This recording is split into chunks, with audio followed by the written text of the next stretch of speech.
Fala pessoal, estou aqui com o Mário Valente, né? É um prazer estar aqui, que me recebeu na casa dele, né, junto com sua esposa e Guilherme. Bem-vindo a Lisboa e a Portugal. Obrigado, eu estou muito feliz de estar aqui porque é da nossa missão propagar um pouco mais da informação do mundo de cripto com aspecto global, né? A gente vai entender mais o que está acontecendo em cripto em Portugal. Mário é o grande nome quando se fala de criptomoeda, acho que as pessoas não conhecem, só conhecem mais cripto em Portugal graças a você que se propaga. Muita gente falava mal e fala mal talvez ainda. Tenho tentado vender o meu peixe, mas há quem não goste. Há quem não goste. De cripto. E eu vejo assim, Portugal, né, eu vendo de fora, tem uma cultura mais conservadora, menos de inovação. E cripto é algo muito fora da caixa, né? Então, eu vejo o seu trabalho como essencial para dar uma revitalizada na parte tecnológica, na parte de novos projetos em Portugal e para propagar cripto. Então conta aí pra gente, né, quem você é antes de cripto, o que se fazia trabalhar, vai surgir o cripto, como que você entrou em cripto, que ano, a gente vai tocando papo. Ok, vou tentar ser o mais breve possível para não chatear a cabeça dos espectadores e dos ouvintes. Muito rapidamente, em termos académicos, licenciatura em Informática em 1992, Faculdade de Ciências da Universidade de Lisboa, mestrado em Gestão de Empresas 2002-2004 na Universidade Católica, onde também fui professor de empreendedorismo. Em termos mais profissionais, sempre fui empreendedor. Talvez, indo um bocadinho mais atrás, o meu percurso, na realidade, foi do lado dos maus, dos hackers dos maus. Quando era um teenager, um adolescente inconsciente, fiz para aí algumas travessuras. Mas isto no meio da década de 80, com 15 ou 16 anos, mas eventualmente, depois de ter fundado a primeira empresa de acesso à internet em Portugal no início dos anos 90, acabei por chegar, por ironia do destino, a responsável da informática, das tecnologias de informação do Ministério da Justiça. Então, você trabalhou com o Ministério com relação à tecnologia e você criou a primeira empresa que trouxe a internet para Portugal. Verdade, em 1900. Como que isso aconteceu? Como que é trazer a internet para um país? Eu tinha acabado a universidade em 92. Estava a terminar o curso num laboratório aqui em Portugal, que era um dos únicos sítios que tinha acesso à internet, em 92, 93. Foi quando a internet começou a explodir nos Estados Unidos, o acesso comercial. E eu, por via desse acesso que tinha aqui no Laboratório Nacional de Engenharia Civil, onde era investigador, percebi que era uma oportunidade de negócio para lançar em Portugal. E, portanto, eu mais um amigo, com um PC pessoal, 2 modems, começámos a montar um acesso à internet, a pensarmos, isto vai ser giro, dá para umas pessoas usarem e tal. E subitamente em 94 foi o boom total da internet aqui em Portugal, portanto a história mais ou menos é essa. Mas como te dizia, depois dessa fase, depois de uma empresa que se especializou na criação de portais, depois de ter terminado o MBA, fui convidado para dirigir a informática do Ministério da Justiça, onde tive a oportunidade de participar em projetos super importantes e onde aprendi imenso, como por exemplo o cartão de cidadão de Portugal, que o cartão inclui chaves públicas e chaves privadas, é verdade, desde 2007. Foi o mesmo conceito ali de... É igual, é o mesmo conceito. O mesmo conceito.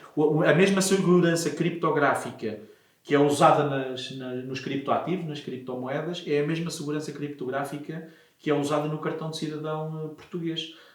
Se fizermos um documento, um PDF, a dizer eu vendo-te o meu carro ou a minha casa e eu assinar com o meu cartão de cidadão eletronicamente, é válido legalmente. Pode chegar a um tribunal e dizer não, este senhor vendeu-me o carro. Assinou na blockchain que não existia. Exatamente, não é uma blockchain, mas é uma assinatura digital com uma chave privada criptográfica. Isso e outros projetos, a empresa na hora, informação empresarial simplificada, documento único automóvel, enfim, uma série de coisas. Como é que eu chego a cripto? Eu, depois de ter saído do Ministério da Justiça, comecei uma empresa de microcapital de risco aqui em Portugal, com os meus próprios fundos. Isso em 2008. 2009. Um venture capital teu? Sim. Pobrezinho. De você conseguir. Um venture capital pobrezinho, para investir em pequenas empresas portuguesas. E o que é que acontece?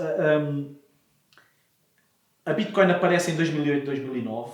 Eu tenho ideia que só tomei contacto com ela tipo em 2012 ou 2013. E a minha primeira reação foi: isto é tudo uma fraude. Isto é tudo um esquema, isto é Ponzi, não dá para acreditar nisto. Porquê? Porque no fim dos anos 90 eu já tinha assistido às tentativas há várias tentativas de criar dinheiro digital e todas elas tinham falhado. O que é que acontece? Eu, na sequência da microempresa de capital de risco que eu fiz aqui, fui convidado para ir trabalhar para Zurique, na Suíça, para uma empresa de capital de risco. E é lá em 2014 que o CEO da Centralway me pergunta: Mário, e Bitcoin? E eu disse: Martin, isso é tudo um esquema, é tudo uma fraude, é Ponzi. E ele diz-me: não, Mário, convém dar uma olhada nisso, porque a malta toda aqui em Zurique, os financeiros todos... Desculpa? Em que ano isso? 2014. 2014. Já estavam falando de Zurique e Malta. Já. A malta aqui em Zurique, os gajos das finanças e tal. Zurique costuma-se dizer, aqui em Portugal, porta sim, porta não, há um restaurante. Em Zurique, porta sim, há um banco. Há bancos que eu calculo que só tenham 10 clientes, porque há tantos bancos. E ele disse: dá lá uma olhada nesta tecnologia. E isso era a minha responsabilidade, era avaliar tecnologias. Eu começo a olhar em detalhe para a Bitcoin, a mineração, a compra, a venda, etc., as wallets, a infraestrutura tecnológica das chaves privadas. E tinha a chave privada que você já utilizava. Já conhecia exatamente do cartão de cidadão. E subitamente foi tipo...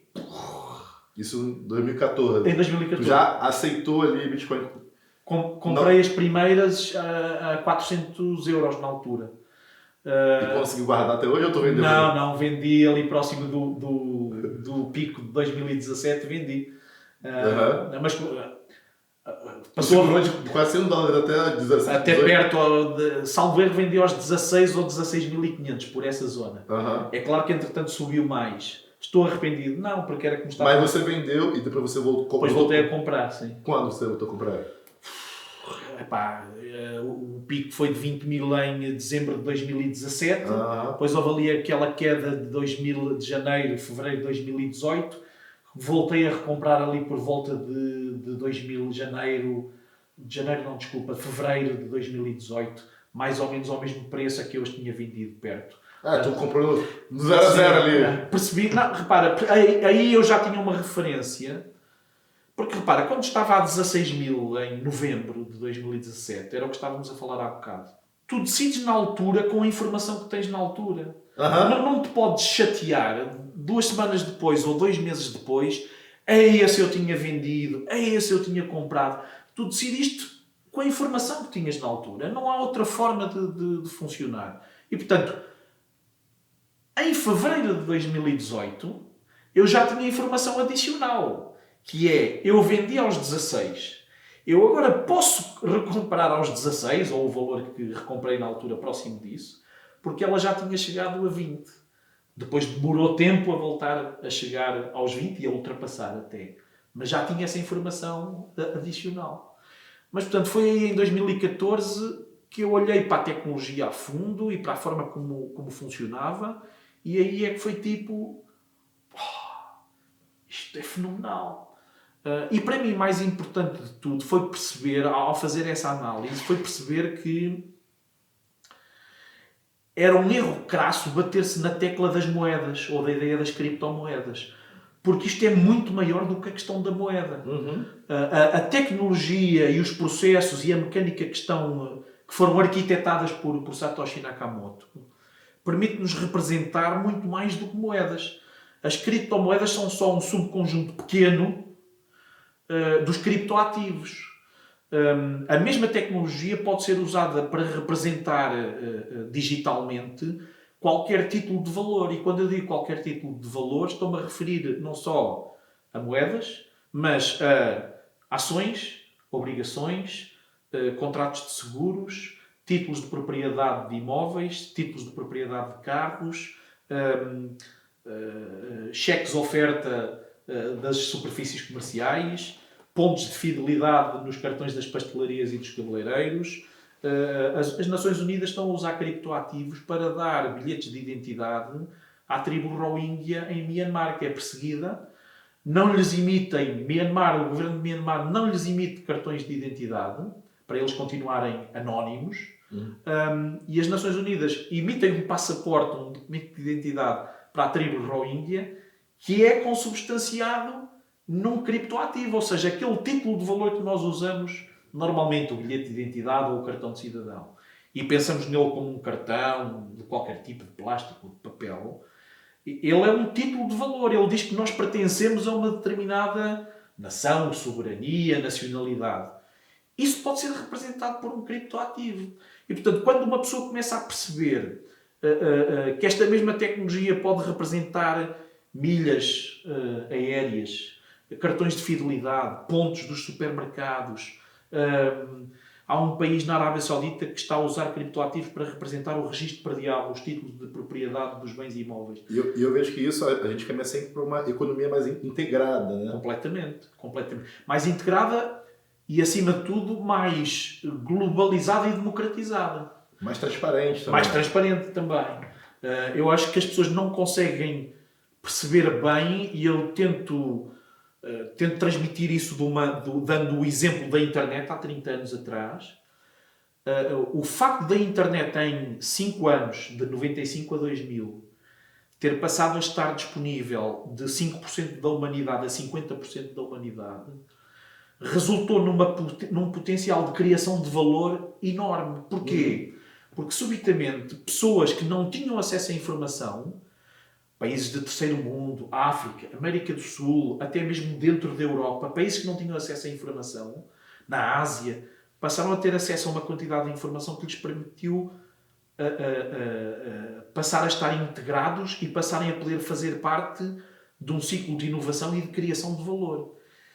E é isso que está a acontecer também neste momento. Ou seja, até há 10 anos atrás, com a invenção da Bitcoin e da tecnologia de criptoativos, muita gente estava impedida de participar num mecanismo financeiro global, seja na forma do utilizador, ou seja, continuam a haver milhões de pessoas no mundo inteiro que não têm acesso a serviços bancários, que não têm acesso a crédito, porque como não têm títulos de propriedade, não podem dar garantias e, portanto, não podem alavancar a sua capacidade financeira. E subitamente tu tens isto aberto a milhões de pessoas que não tinham sequer serviço bancário. Mas mais do que isso, até recentemente, para poderes atuar na área dos sistemas financeiros e de produtos financeiros, estava sujeito a um conjunto de regras extremamente rígidas por parte do sistema financeiro atual, incumbente, como se costuma dizer, e dos próprios reguladores.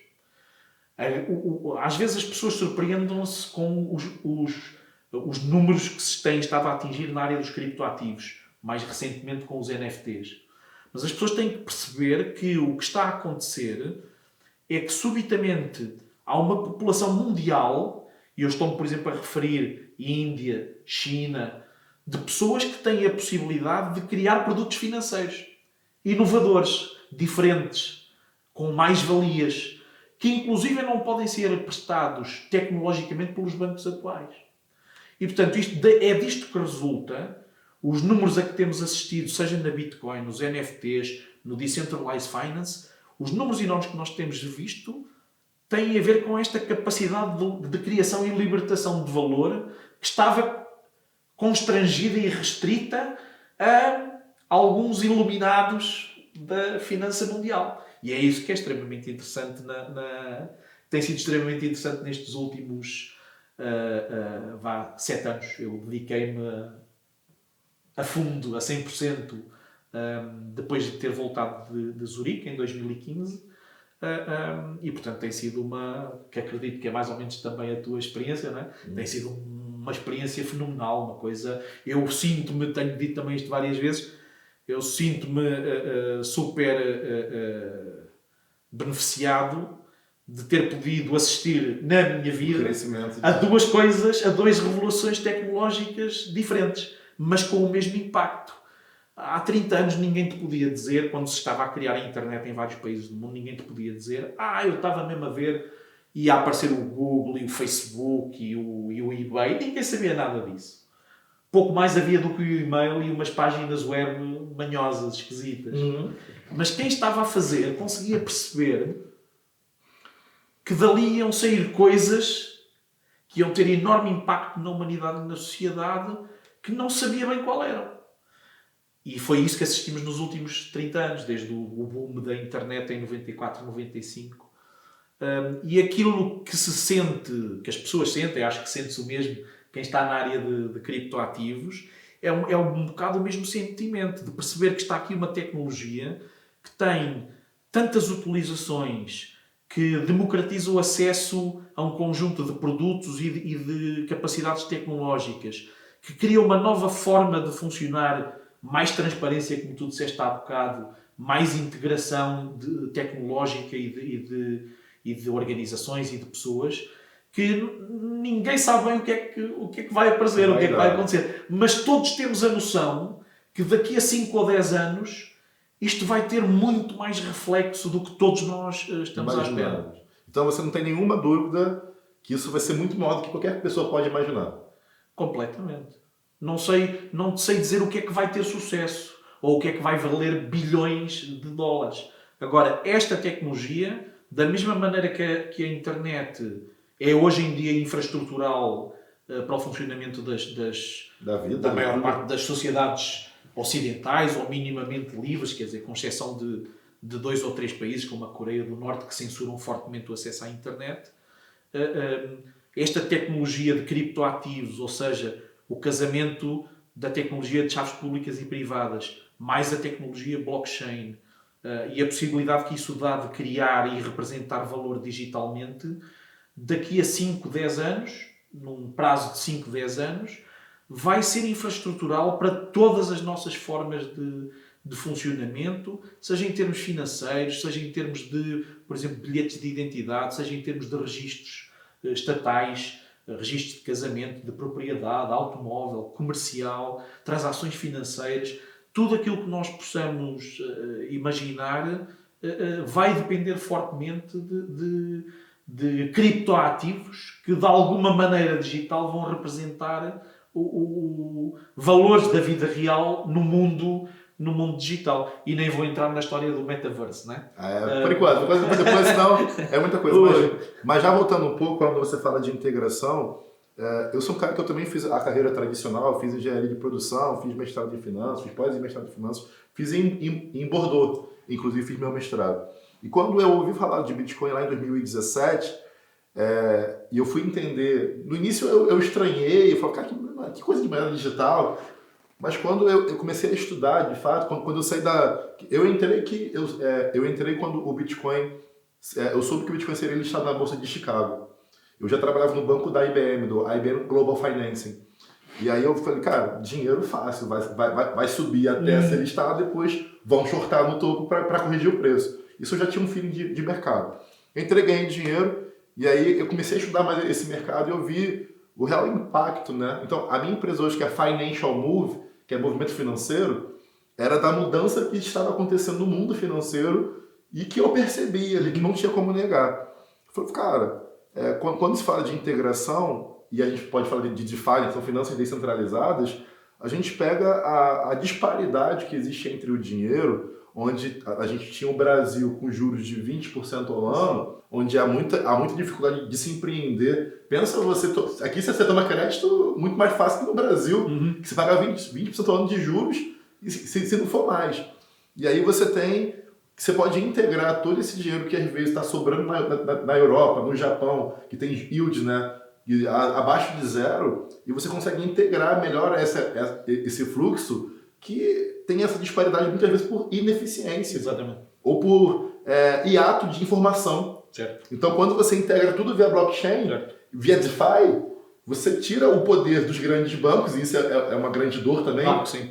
E aí a gente integra toda a economia de forma transparente. Se em algum momento você me der um golpe, vai ficar na blockchain que fulano de tal deu um golpe e o seu risco vai lá para cima. Sim, mas isso é um efeito super importante. Estávamos a falar há pouco da integração. que vem por via, ou a integração potencial que vem por via da blockchain dos criptoativos. Uma da integração que permite é precisamente tornar mais fácil o fluir de capital de países que têm capital pouco eficiente para países que têm capital mais eficiente e de equalizar, lá está, essas diferenças de acesso ao capital que existem de vários países para vários outros países. Outra coisa que faz, que tem também a ver com esse efeito da blockchain, tem não só a ver com o acesso ao capital, ou seja, quem quer pedir emprestado, que era o exemplo que estavas a dar, mas tem também a ver, ou seja, pegando no teu exemplo, se calhar alguém no Brasil que se for a um banco tradicional tem que pagar 20% por um empréstimo de $10.000, consegue obter esse empréstimo de $10.000 num qualquer banco cripto por 10% de juros, mas esse banco cripto está sediado na China, ou em Portugal, ou na Nigéria. É DeFi, tem uma pessoa querendo te emprestar na contraparte. Mas é exatamente, essa é que é a questão.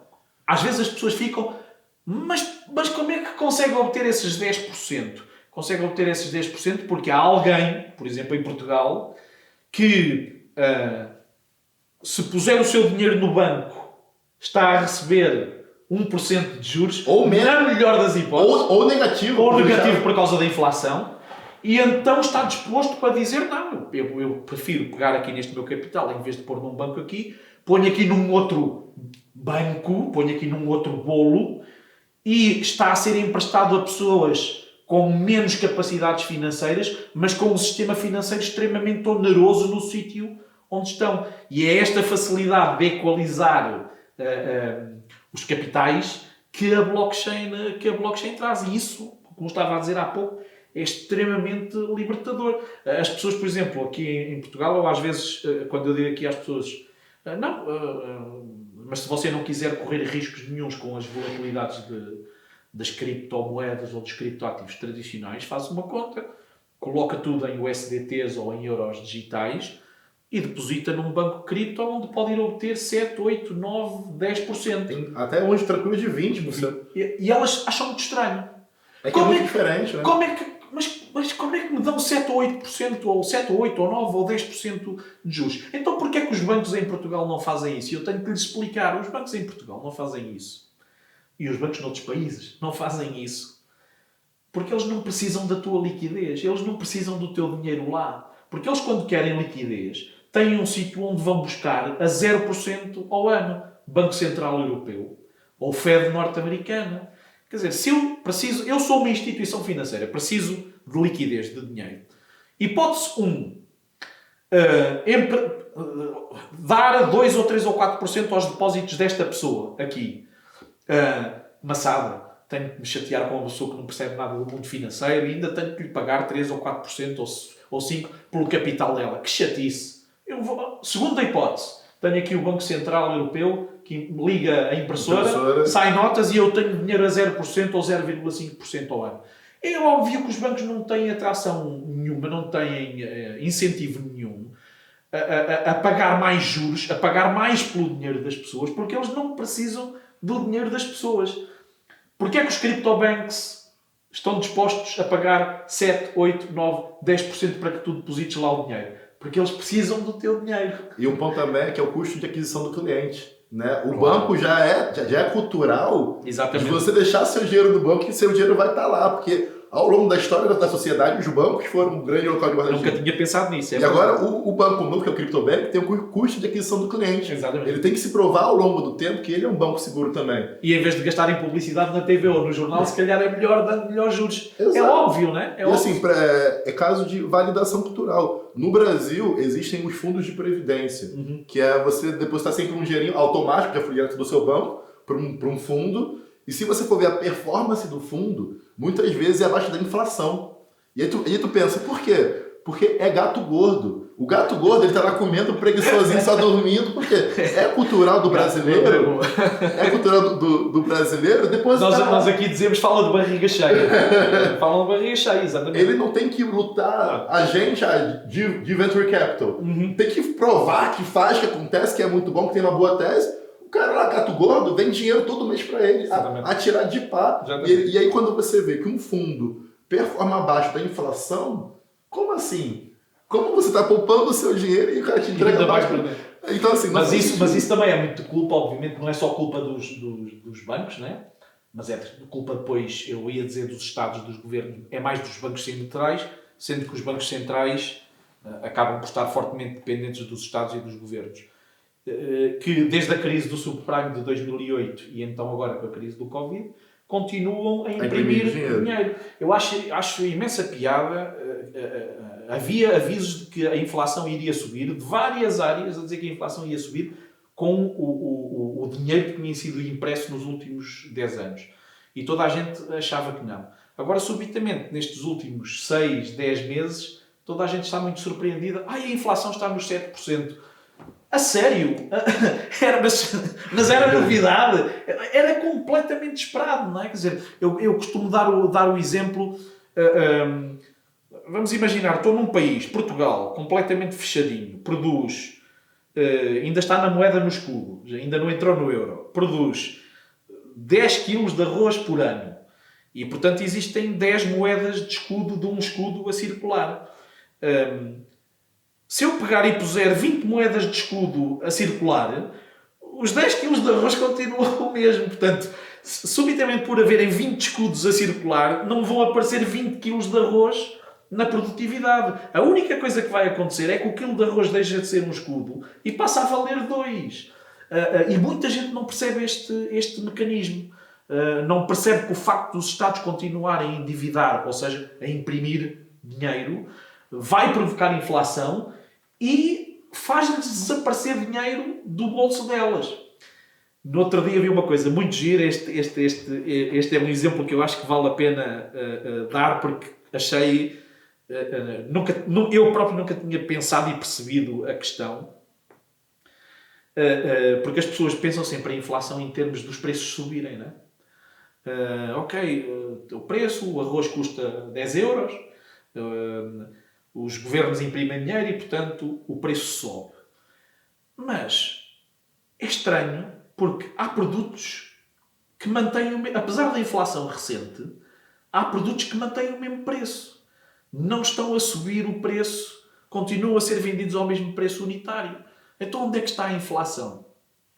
A inflação está quando tu olhas para o pacote e em vez de dizer 250 gramas de farinha, tens 235. Estás a ver? Uhum. Há muita gente que é comida na inflação, neste momento inclusive em valores superiores a 7%, porque o pacote que costumavam comprar continua a valer o mesmo dinheiro. As estatísticas continuam a dizer os preços, o índice de preços no consumidor continua o mesmo, os preços mantiveram-se o mesmo. Mas quanto queijo é que tu deixaste de comprar? Quanto leite é que tu deixaste de levar para casa? Que é um mecanismo de esconder a inflação de forma artificial. Maléfico, completamente maléfico. Intencional. Não é? Intencional. Fiquei embasbacado com o truque, completamente. E eu vejo que todo esse processo de Covid, de pandemia, impressão dos bancos centrais, acelerou muito o crescimento das criptomoedas. Qual a sua percepção aqui em Portugal? Porque assim, como que é Portugal com relação à tecnologia e blockchain? A gente foi para um encontro no The Block, que é um coworking aqui de Lisboa, eu fiquei surpreso. Eu não ouvi português, eu só ouvi inglês. Claro. Pessoas de cada lugar do mundo estavam aqui em Lisboa.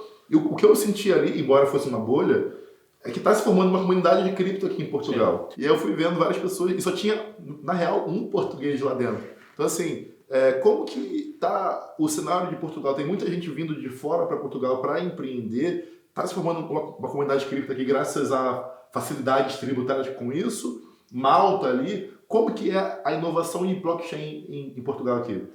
Isso são várias coisas numa coisa só, mas olha, deixa-me dar-te um exemplo que eu acho que é capaz de ser engraçado. No último Web Summit aqui em novembro passado, a certa altura um dos oradores perguntou quem é que aqui na audiência, e a Altice Arena leva 30 ou 40 mil pessoas, quem é que aqui tem criptomoedas? E quase a sala toda, foi reportado no jornal, quase a sala toda levantou o braço. E eu acredito que sim, porque quase a sala toda era maioritariamente de estrangeiros, não era de portugueses. Essa é a questão. Só um ponto, ó, no Web Summit é um dos maiores eventos aqui de tecnologia Isso. e inovação que ocorre em Lisboa, se não me engano, 40, 50 mil pessoas, 90% das pessoas que estavam no Web Summit investiam em criptomoedas. E aí você vê um alarme assim, tipo, tá explodindo, não dá para negar. Mas o facto é que a maior parte da audiência não era portuguesa, era estrangeira. Portanto, eu tenho que te responder de duas maneiras ou em duas vertentes. Uma é relativamente à questão nacional. O português tipicamente está disponível para inovações, para aderir muito facilmente a inovações, a coisas novas que lhe façam a vida mais fácil. Foi o caso do multibanco, foi o caso da Via Verde, enfim, uma série de outras tecnologias. Mas os portugueses não são muito dados a alterar processos, a alterar a forma como funcionam. E o que está envolvido com os criptoativos não é só uma questão de tecnologia, não é só uma questão de aderir a uma tecnologia e usá-la, é uma questão de mudar a maneira de funcionar. E a maneira de funcionar é não só uma questão de mudança a nível individual, mas também uma mudança a nível das organizações. Eu tenho alguns amigos de universidade, de profissão, que me tenho rido com eles e lhes tenho dito: pá, vocês a falarem de criptomoedas parecem os vossos pais, há 20 anos atrás, a falar sobre o multibanco. O cartão de ir à caixa, ao ATM, à caixa automática. Há 20 anos ou há 25 anos, quando os cartões apareceram, lembro-me do meu pai e da minha mãe de dizer: eu não quero cá nada dessas coisas dos cartões, eu gosto é do cheque e de ir ao banco levantar o dinheiro. E eu vejo colegas meus hoje com 40, 50 anos, na altura a idade dos meus pais, que eu não quero cá coisa nenhuma dessas das criptomoedas, eu quero é o meu cartão de crédito e a conta no banco. E portanto, em termos de Portugal, de cultura portuguesa, esse é o maior óbice que eu verifico. O que está em causa não é a tecnologia, o que está em causa é uma mudança da forma de funcionar. E nisso os portugueses, no geral, são extremamente desconfiados relativamente a cripto. Agora, é um facto que, por variadas razões, tu começas a encontrar uma comunidade cripto a ser formada aqui em Portugal, a vários níveis, seja no Web Summit, seja na Blockchain Week, que aconteceu uma semana ou duas depois e antes do Web Summit, seja em alguns sítios aqui em Lisboa, como o da Block e outros coworkings, onde começas a ver a criação dessa comunidade, mas maioritariamente é estrangeira. Porquê? Eu diria 2 ou 3 fatores. O primeiro é, de acordo com a lei portuguesa e com a autoridade fiscal portuguesa, as mais-valias, os ganhos com criptomoedas, com criptoativos, não são sujeitos a tributação, ou seja, impostos zero. Isso é extremamente atrativo para quem opera nesta área.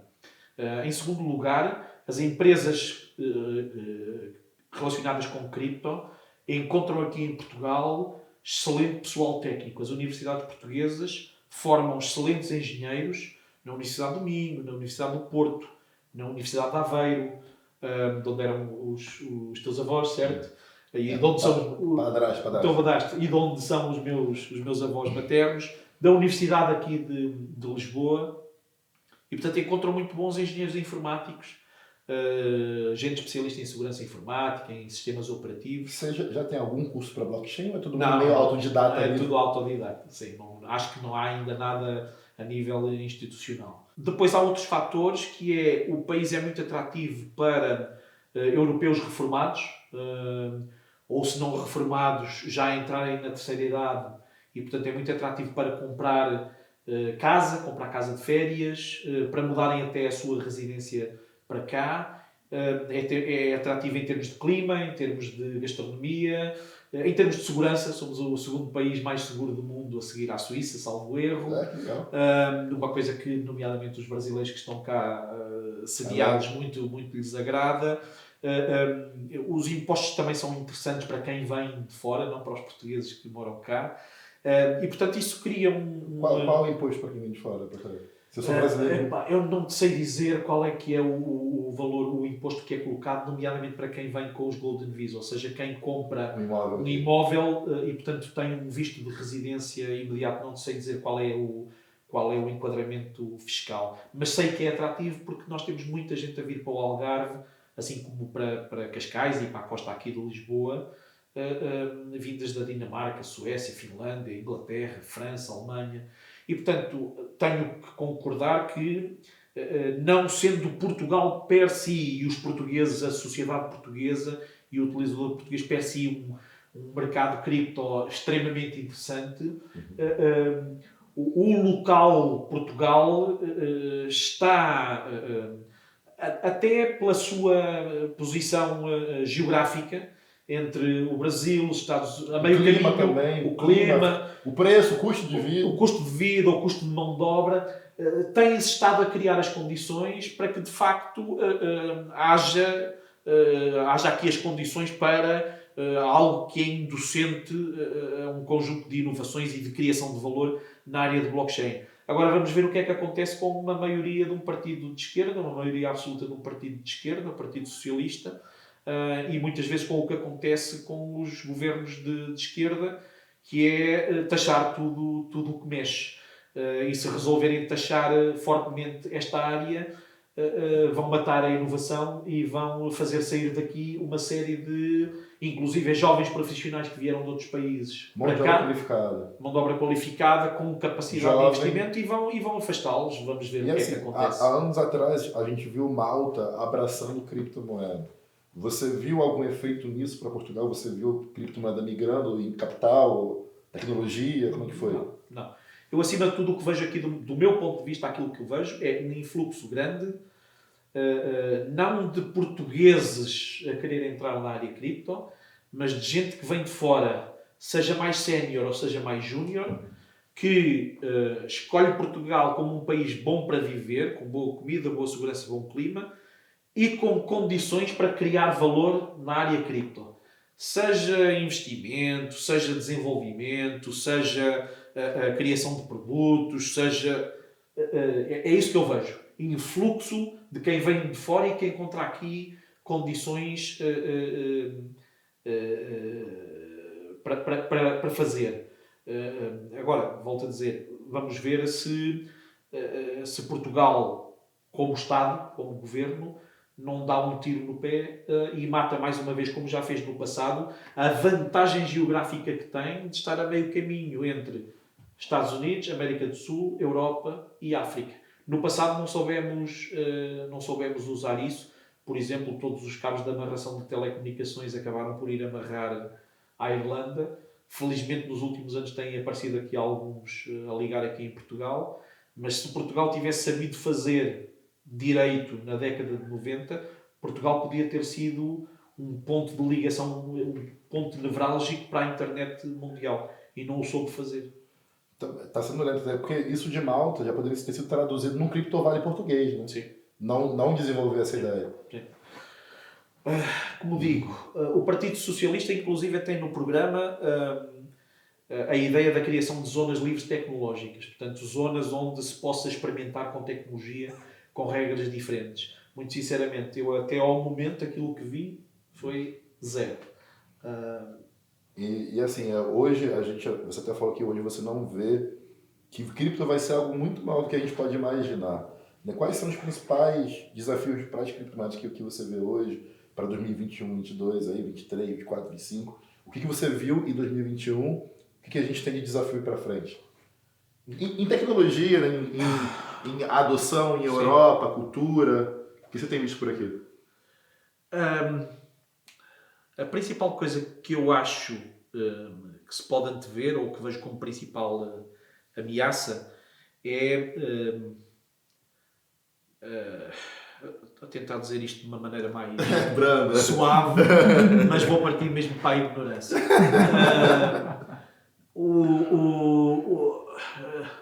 Em termos gerais, os políticos são burros. Isto não me sai bem. Não é são burros. Os políticos são ignorantes. E isto não tem, muita gente vê isto como um insulto, eu não vejo. Eu, por exemplo, experimenta lá falar futebol comigo. Não consegues, eu sou um ignorante em futebol. Da mesma maneira que acredito que se eu tentar falar contigo sobre neurocirurgia ou sobre a engenharia de foguetões, és um ignorante. Não vais ficar chateado comigo por causa disso. Os políticos são ignorantes. No grosso, sobre tecnologia, mas em particular sobre blockchain e criptoativos. Totalmente. E muitas vezes, na esfera dos políticos, encontram-se também economistas e advogados, juristas. E não sabem do que é que estão a falar. Não sabem do que é que estão a falar porque não se informaram e não falaram com quem deviam falar. E, portanto, reproduzem as letras grandes dos jornais. E as letras grandes que reproduzem é: ai meu Deus, gasta mais energia do que o país inteiro e vai matar as baleias. Este é um contra. O outro contra é porque só grupos criminosos é que usam isto para traficar droga, lavar dinheiro e fugir aos impostos. E claro, depois vêm os papões do costume, terrorismo, drogas e pedofilia. Curiosamente, há 30 anos atrás, no princípio da internet, quais eram os argumentos que nós ouvíamos contra a internet? Era que a internet era só usada por criminosos para lavar dinheiro, prostituição, pedofilia infantil e terrorismo. E ainda não perceberam aquilo que começámos a falar há pouco, que esqueçam lá a coisa das moedas. Isto não tem nada a ver com as moedas. Eu estou-me a marimbar se as pessoas vão usar Bitcoin para comprar sandes de presunto ou não. É irrelevante.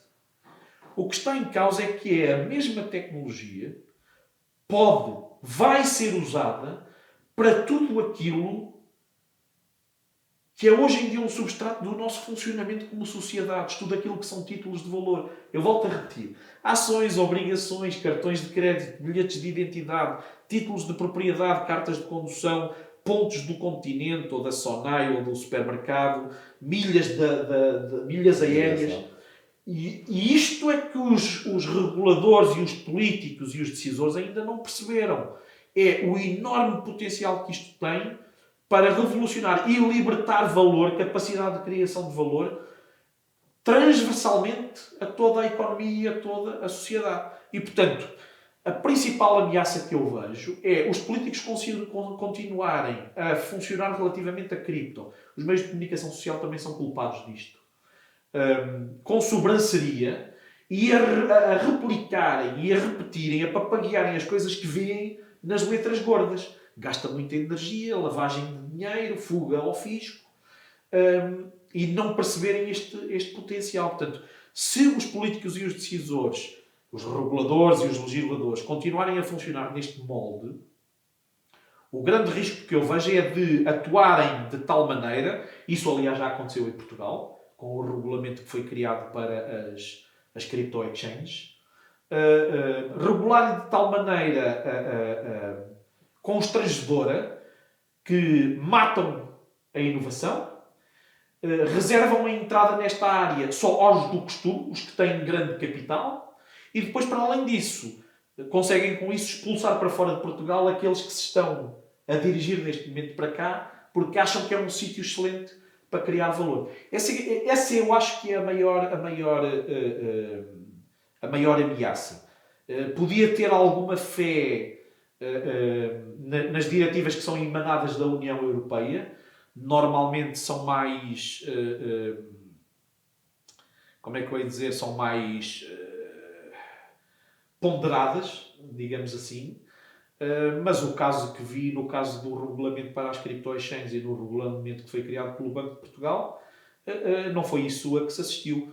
Foi a criação de um regulamento completamente estúpido por um conjunto de pessoas ignorantes sobre a tecnologia, que não recorreu à comunidade já existente para se aconselhar e que criou, inclusive, um regulamento ao qual nem sequer foi aplicado um regime transitório e, portanto, não havendo regime transitório, todos os que já operavam nessa área foram proibidos de operar. Esse é o meu maior receio, a minha maior preocupação. O que eu vejo é que a velocidade de inovação que se trouxe com tudo, com a internet, caímos nas criptomoedas, que é um mundo globalizado, com pessoas da China, Ásia, todo mundo trabalhando 24 horas por dia ali com códigos novos, né? Com inovação de fato. A gente inova muito mais rápido que o Estado é capaz de acompanhar. Até mesmo as faculdades, não tem nada de blockchain, marketing digital, nada que a gente criou de novo lá. A gente está sendo autodidata, com conteúdo trocado online, entre pessoas, eu vejo que Sim.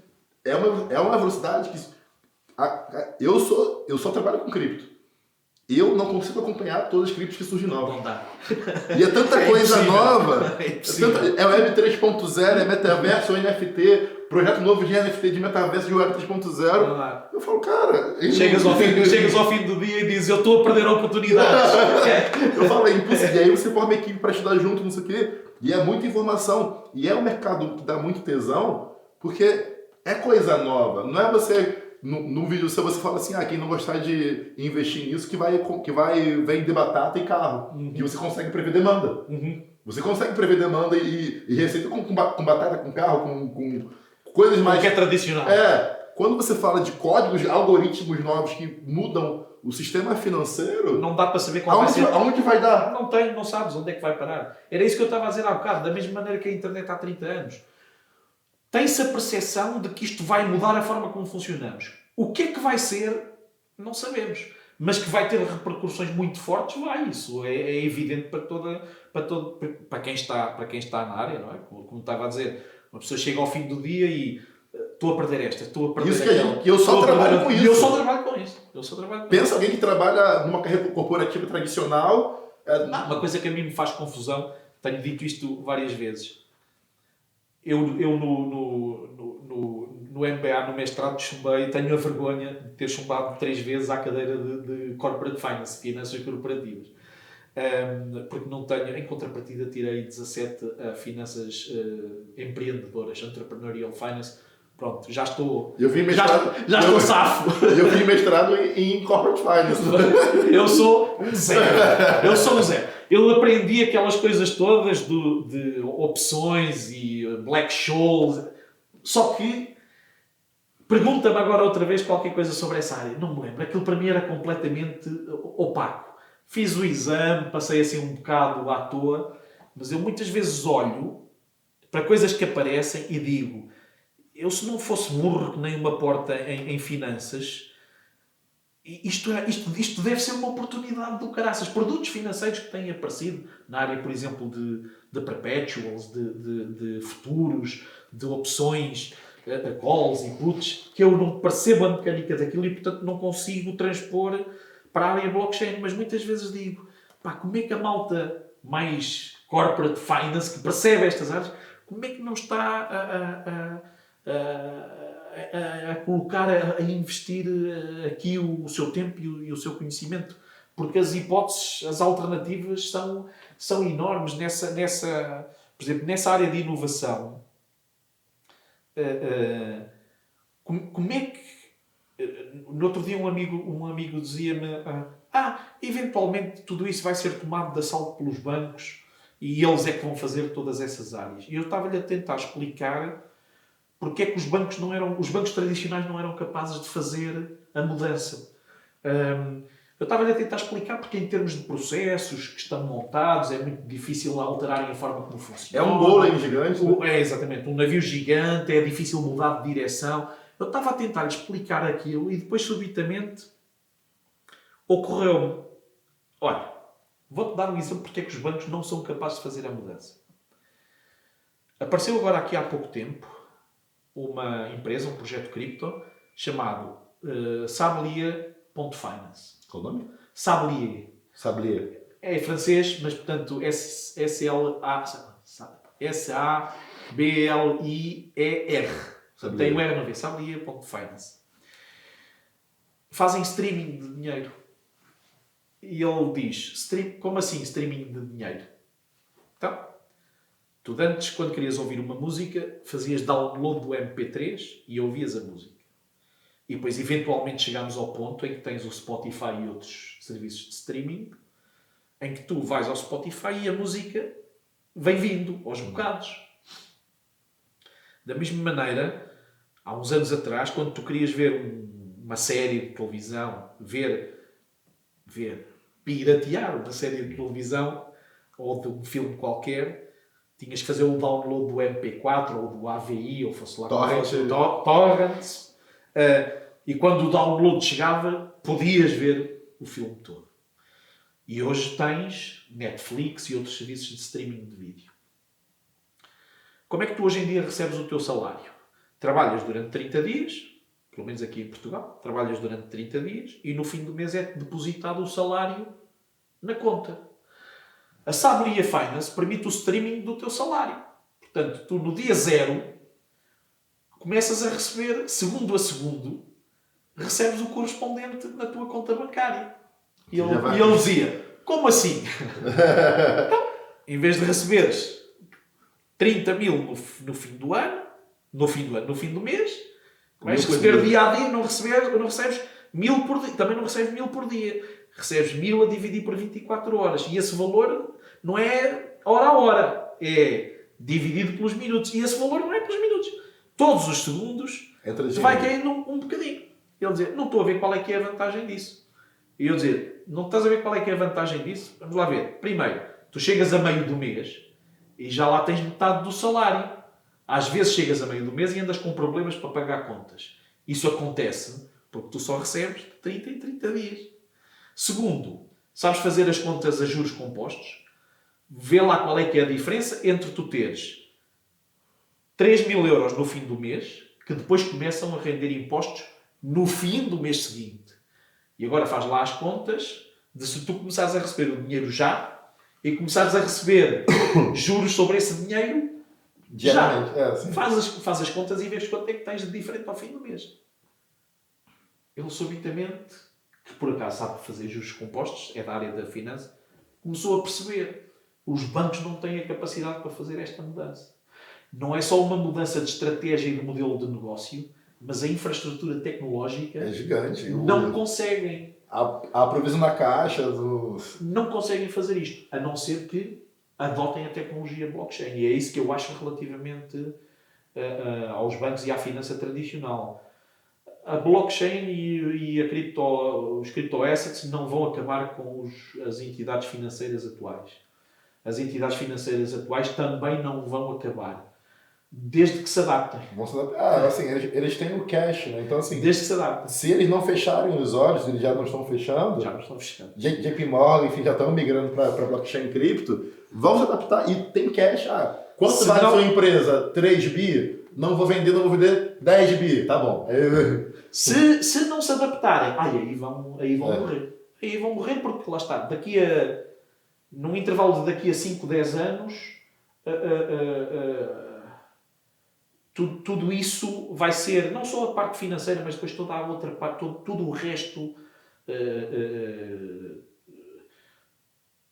tudo o resto em que nós precisamos de títulos de valor para fazer suportar a nossa economia e a nossa sociedade, tudo isso vai estar assente em cima de blockchains privadas, públicas, transparentes ou não, com criptoativos que representam as coisas de alguma forma digitalmente. E isso é inescapável.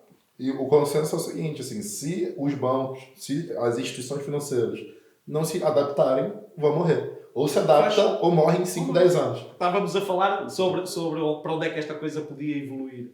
E eu estava a dizer que estava-te a dizer, dos maiores críticos aos criptoativos, que são os jornalistas e os meios de comunicação social, e na minha opinião daqui a 5 anos não vai haver jornal ou revista que não saia em formato NFT. Tu assinas um jornal ou uma revista com a tua wallet de Ethereum, por exemplo, com MetaMask, e todos os meses ou todos os dias recebes na tua wallet um NFT que é o jornal ou a revista. Podes perfeitamente transferir esse jornal ou revista para a carteira de um amigo teu. É como hoje em dia tu pegas na revista e eu posso a ler. Podes até revender a revista ou o jornal. Mas uma coisa é certa, não acontece aquilo que acontece hoje em dia, que é os jornais e as revistas entregam aos assinantes ficheiros em PDF e depois os ficheiros em PDF são divulgados em grupos WhatsApp com 30.000 utilizadores ou 50.000 utilizadores. E eles dizem adeus a essa receita. E isso pode ser a salvação dos meios de mídia tradicionais. É emitirem os seus conteúdos sob a forma de NFTs. Mas A história da Lua. estávamos a falar que existem NFTs para tudo, os CryptoPunks, etc.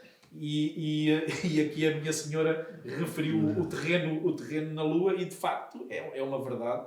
Em 2017, ali no segundo semestre, no boom das cripto, na altura, surgiram os primeiros NFTs. Sério? Sim, surgiram os primeiros NFTs. Os CryptoPunks foram uns, os CryptoKitties foram outros, que eu ainda fiz bom dinheiro a criar gatos virtuais, ainda saquei umas massas valentes nisso, mas perdi bastante a oportunidade, lá está. Um dos CryptoKitties mais tarde foi vendido por centenas de milhares de dólares, da geração que eu tinha. E na altura apareceram uns artistas que puseram no site a Lua, a 3 dimensões, e a Lua estava dividida em 400 lotes. E tu podias comprar Um NFT. um lote. Um site. Era um site, chamava-se Lunar qualquer coisa, Lunar Plots ou Lunar Coin, não me lembro agora do nome específico. A Lua estava dividida em 400 lotes.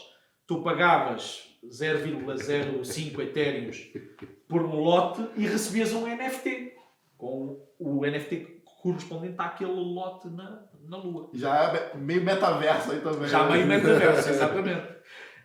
Aquilo esgotou, eram 400 lotes, aquilo esgotou tipo em 2 dias. Convenci alguns amigos a comprar e depois aquilo tipo passado uns 6 meses ou 10 meses o site desapareceu. Os meus amigos todos a rogarem-me pragas. Epá, enganaste-me. Comprei um lote na Lua Um JPEG. e aquilo agora já não vale nada. Desenvolvimento. Aqui há 6 meses atrás. Agora. Sim, aqui há uns 6 meses atrás. 2017. Até então sumiu o site. O site sumiu para aí durante uns 3 anos. Aqui no fim de 2021, a indústria, nomeadamente a Christie's, foi a Christie's, não foi? Ou foi a Sotheby's? Uma das leiloeiras, foi ver quais eram os vintage NFTs. Portanto, quais eram os NFTs, os OGs, os original gangsters dos NFTs, que eram os CryptoPunks, os CryptoKitties. E então eles disseram, bem, há aqui um conjunto de NFTs que são os pioneiros, que foram os que apareceram em 2017. Ainda praticamente não existia standards para os NFTs, o caso do ERC721. E então os vintage são os CryptoPunks, os CryptoVoxels, os CryptoKitties e os Lunar Plots. E a Cristina, a minha mulher, chega e diz, olha lá, estes clássicos que estão agora a chamar vintage não são aqueles que nós comprámos e que o site desapareceu. E como vocês viram isso? E eu digo, porque ela viu uma notícia no Twitter. E eu disse, pois, devem ser. Mas os gajos voltaram. Então fui a ver e eles tinham voltado. Com o boom dos NFTs em 2021, os gajos da Lunar Plots voltaram a pôr o site no ar. Eles nem pagaram o site, nem pagaram o site. Voltaram a pô-lo no ar. Apareceram de novo os NFTs. Epá, eu posso dizer que nós comprámos aquilo na altura, não foi por mais do que $70 em 2017.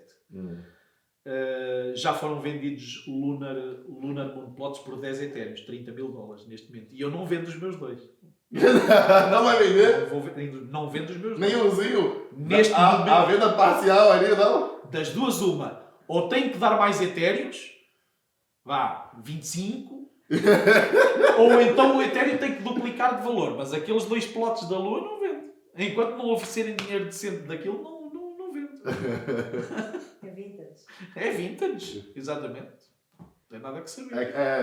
É que quando se fala de NFT tem muito valor a criação, quando foi criado. Então, exatamente. Aquelas pedrinhas também das rocks que valiam não sei quantos milhões. Certo. Tem valor porque foi criado primeiro. Certo. Exatamente. É a história do NFT ali. Repara, eu acho muito engraçado porque há amigos que às vezes ficam, mas é uma parvoíce, como é que isso pode valer esse dinheiro todo quando não tem nada por trás? E eu costumo dar um exemplo. Aqui em Portugal nunca atingiram esses valores, mas nos Estados Unidos atingem. Não sei como é que é no Brasil. As figurinhas de futebol. Antigas, né? Que se compra, né? Como é que isso se chama no Brasil? Não sei. Cromos? Figurinhas. Pronto. Aqui em Portugal chamam-se cromos. Portanto, todos os miúdos, quando eram 10, 12, 13, 15 anos, compram as figuras e colam na caderneta, não é? E depois há sempre cromos da bola, uns que existem mais do que outros e há outros que são mais raros. E a malta, não sei se vocês fizeram isso, a malta trocava cromos com os amigos da escolinha, ou então comprava os mais raros, etc. E nós temos que ter a noção de que há cromos de beisebol, e os norte-americanos nisso são mais malucos, há cromos de beisebol clássicos da década de 50 que valem milhões de dólares. Mas mesmo aqui para a nossa zona, o cromo, a primeira vez que o Cristiano Ronaldo saiu numa coleção de cromos, quando ele tinha 17 anos, ou que entrou no Sporting, a primeira vez que jogou como profissional na equipa sénior, e o cromo dele apareceu. Esse cromo em papel foi vendido aqui há 6 meses atrás por 300 mil euros. Portanto, venham-me dizer que aquele bocado de papel com a fotografia do Cristiano Ronaldo que não tem valor intrínseco. Pois, de facto, nem o Ronaldo está lá por trás, senão valia muito mais, né? Não veio um bocado do Ronaldo. Mas o facto de ter sido o primeiro cromo... E se ele assina ali o negócio aí... E atenção, e aquilo estar autenticado, a dizer vem desta coleção, não é uma cópia, é o que lhe dá valor. E é isso que os NFTs são. Se as pessoas quiserem ver desse ponto de vista, os NFTs é como cromos da bola autenticados. E é por isso que aparecem os valores que aparecem, nomeadamente naqueles que são vintage, que é o caso do lote na Lua. No caso, eu vejo muito valor no NFT, né, com relação à história, ser o pioneiro a ter feito algo, e com relação à comunidade. Certo. Tu fazer parte de algo. Não é pela arte em si. É você ter uma coleção de algum artista que criou para aquele negócio, certo, ou ser pioneiro na inovação naquele nicho. Mas deixa-me acrescentar uma outra razão, porque podem ser bem mais interessantes. Às vezes vejo a definição de NFT como é um bocado de dados registados na blockchain. Não é completamente verdade. É um bocado de dados e de código registados na blockchain. Ou seja, aquele bocado de informação tem comportamento associado. Podemos programar através dos smart contracts, podemos programar comportamento. O que é que eu quero dizer com isto? Voltando aos lotes na Lua.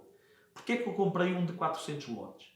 Porque eles diziam no plano original que depois dos lotes estarem todos esgotados, ia ser possível aos donos dos lotes sublotearem e venderem partes. E foi por isso que eu os comprei. Eu comprei esses lotes na ideia de eu compro um e agora posso eu fatiar em 100 sublotes e vender os bocados. Isso até agora ainda não aconteceu. Metaverso, sim. Mas com o metaverso. Quando o Mark Zuckerberg, em novembro passado, ou em outubro passado, fez o anúncio de mudar o nome da empresa para Meta e que iam apostar no metaverso, eu imediatamente fui ao The Sandbox, que é um dos projetos de metaverso cripto, e comprei uma land. Comprei lá uma land. Custou-me $3.000. Já tive uma oferta para me comprarem por $9.000 e eu não vendo. Nem vou vender. Porque primeiro quero ver uma coisa importante, que é que ferramentas é que a Sandbox vai dar para os donos fazerem utilização desse lote. Porque, por exemplo, eu nesse lote, se a Sandbox me der ferramentas de construção como havia no Second Life, por exemplo, eu posso nesse lote construir um prédio de 50 andares. Eu posso construir um prédio de 50 andares, emito um NFT para cada um dos andares e vendo cada andar separadamente. O meu lote pode valer muito mais do que o lote só por si. Pode depender do que eu seja capaz de fazer com ele. Portanto, não vou vender a land. Mesmo que me oferecessem 10 vezes mais. Porque eu primeiro quero ver o que é que eu posso fazer com aquele bocado de terra ali. Como é que eu posso transformar. E assim, de cara, assim, quando a gente vê pessoa nova, talvez, que não conhece cripto, vê a gente falar de NFT, metaverso, construir prédio e negócio, a gente vê muita novidade acontecendo. Por exemplo, a Decentraland existe desde 2016, 17, não sei, não lembro agora, e só foi se valorizar agora em exponencial. Certo. O metaverso, existe uma série na Netflix do Google Earth, de um processo, não sei se vocês viram isso, do Google Earth, que teve um processo, já era o conceito de metaverso ali. Já existia o mesmo conceito. E a tecnologia foi evoluindo ao longo dos anos. Se as pessoas quiserem perceber o conceito de metaverso, o melhor sítio que têm para o fazer é irem ler um livro de ficção científica de 1992, chamado Snow Crash, onde o Neil Stephenson, o autor, é ele que inventa a palavra metaverso, da mesma maneira que o William Gibson, na década de 80, num livro de ficção científica, no Neuromancer, inventou o termo cyberspace. O Neil Stephenson, em 92, no Snow Crash, no livro Snow Crash, inventa o conceito de metaverse e está lá dito tudo sobre o que é o metaverso. Portanto, se as pessoas quiserem perceber o que é que vai aparecer nos próximos 10 anos, vão comprar um livro de há 30 anos atrás, leem e vão ver o que é que vai aparecer no metaverso. Mas sim, acontece muito isso, que é, as pessoas começam a ouvir falar e espera aí, mas vão construir num mundo virtual e depois vão vender. As pessoas peguem só nelas próprias, quem tem menos de 60 anos, volte há 30 anos atrás, quando tinha 22, 23, 25, 30 anos, e pense que alguém lhe dizia, em 1995, que alguém lhe dizia que ia ser possível comprar livros e imóveis através da internet, que íamos poder ver programas de televisão, séries de televisão através da internet, que os jornais iam passar a estar todos na internet, que ia ser possível enviar dinheiro de um lado para o outro do mundo em segundos, porque pelo celular, por exemplo. Elas pensam nisso. Quem tivesse dito isso na altura, que não era capaz de dizer, a pessoa do outro lado também não ia ser capaz de acreditar. Mas, lá está, se as pessoas se tentarem informar sobre o que é que está a acontecer e perceberem de onde é que isto vem, percebem a animação com que nós falamos do assunto, que é as possibilidades que se vêem são imensas. E eu, mais uma vez, volto a um ponto fundamental para mim, na minha opinião. É que isto subitamente não está só acessível a pessoas da Europa ou a pessoas da América do Norte. Tu subitamente tens estas tecnologias de recepção de valor e de criação de valor na América do Sul, na África, na Ásia, por todo o mundo. Pessoas que não tinham acesso ao potencial de criar coisas novas e diferentes. E isso é que traz pode trazer uma enorme revolução. Aquilo que trouxe a revolução enorme que nós vimos da internet, entre 95 e 2000, foi o facto de tu subitamente passares de ter 5% da população a mexer na internet e passares a ter 50% da população mundial. Aqui vai acontecer exatamente a mesma coisa. Neste momento há pouco menos ou pouco mais de 5% da população mundial com acesso a criptoativos. Quando em 5 anos 50% da população estiver lá e muita dessa população vem de zonas geográficas que normalmente não tinha acesso a este tipo de potencial, aquilo que nós vamos ver vai ser brutal, brutal. E qual dica que você daria para o pessoal que está começando no mercado para se manter atualizado? Tem tanta criptomoeda nova, tanto projeto novo, até o próprio Money Sandy. Eu vejo que novos projetos de metaverso podem surgir com qualidade superior a Money Sandy e Money Sandy degringolarem e esses explodirem. Como que a gente se mantém atualizado nisso daí? Como que você se mantém? Sim, é muita informação. É muito difícil, é muito complicado. No entanto, enfim, eu acho que há meia dúzia de fontes na internet atualmente que são boas fontes de informação. Algumas publicações como o Cointelegraph, por exemplo. Eu acho que existe informação suficiente se as pessoas se quiserem informar. Eu acho, uma coisa que eu costumo dizer a pessoas que me fazem essa mesma pergunta é não tentem correr antes de saber caminhar. Ou seja, não vão agora a correr meter 50 mil euros em criptoativos, nem 10 mil, nem 1000. Nem tentem compreender tudo de uma vez, porque não vão conseguir. Não vão digerir, né? O tempo, as coisas que já aconteceram em 5 anos são difíceis de absorver rapidamente. Aquilo que eu digo é, não tenho nada a perder. Se pegarem em 100 euros, 200 euros, aquilo que tiverem disponível, colocarem numa exchange qualquer e compram um milésimo de Bitcoin, um centésimo de Ethereum e depois compram na exchange, mandam para a sua carteira e depois da sua carteira compram um serviço qualquer online. É assim, é garantido que vão fazer a asneira. Garantido! Eu fiz, tu fizeste, ainda hoje faço, é garantido que vão fazer a asneira. É garantido que vão errar num endereço e vão perder 10 euros.